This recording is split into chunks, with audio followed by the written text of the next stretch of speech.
കാറ്റിൽ നിന്നും വൈദ്യുതി ഉൽപ്പാദിപ്പിക്കുവാൻ ഉപയോഗിക്കുന്ന യന്ത്ര സംവിധാനമാണ് കാറ്റാടി യന്ത്രം. കാറ്റാടി യന്ത്രം എന്നത് ഒരു വലിയ ഘടനയാണ്. അതിനെ മെക്കാനിക്കൽ ഉപകരണം എന്നും വിളിക്കുന്നു.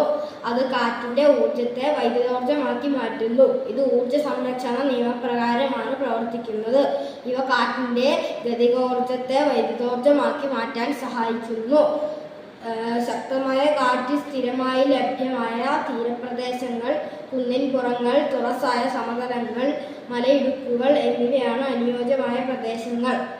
അടിത്തറയിൽ ഉറപ്പിച്ച ഒരു ടവറിന്റെ മുകളിലായി ഘടിപ്പിച്ച പ്രൊപ്പല്ലർ, ജനറേറ്റർ എന്നിവ അടങ്ങുന്നതാണ് ഒരു കാറ്റാടി യന്ത്രം. കാറ്റിന്റെ വേഗത്തിൽ ഈ പ്രൊപ്പല്ലർ കറങ്ങുമ്പോൾ ഇതിനുള്ളിലെ ജനറേറ്റർ പ്രവർത്തിച്ച് വൈദ്യുതി ഉൽപ്പാദിപ്പിക്കുന്നു. വിൻഡിന് ഒരുപാട് ഗുണങ്ങളുണ്ട്. ഇതൊരു പുനരുപയോഗ ഊർജ്ജ സ്രോതസ്സായതിനാൽ വൈദ്യുതക്ഷാമം അധികം ഉണ്ടാവുന്നില്ല.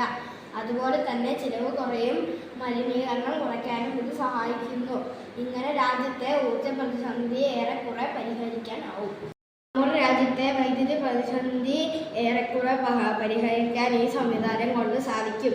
കാറ്റിൽ നിന്നുള്ള ഊർജം ഒരിക്കലും നിലയ്ക്കാത്ത സ്രോതസ്സായതിനാൽ വിൻഡ് മില്ലിൽ നിന്നുള്ള ഊർജം ഒരു പുനരുപയോഗ ഊർജമാണ്. പ്രതിനിധീകരിച്ചുള്ള ഒരു മോഡലാണ് ഞങ്ങളിവിടെ തയ്യാറാക്കിയിരിക്കുന്നത്.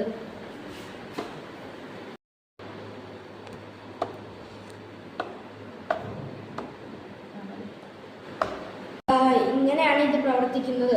ഇവിടെ നമുക്ക് കാണാനാവും വിൻഡ്മിൽ കടക്കുമ്പോൾ തന്നെ വൈദ്യുതോർജ്ജം ഉണ്ടാവുന്നത്. ഇങ്ങനെ കാറ്റിന്റെ ഗതികോർജ്ജത്തെ വൈദ്യുതോർജ്ജമാക്കി ഇത് മാറ്റുന്നു. വിൻഡിന് ഒരുപാട് ഗുണങ്ങളുണ്ട്. ഇത് മലിനീകരണം കുറയ്ക്കുന്നു. ഇത് രാജ്യത്തെ ഊർജ്ജ പ്രതിസന്ധി കുറയ്ക്കാൻ സഹായിക്കുന്നു. താങ്ക്സ്.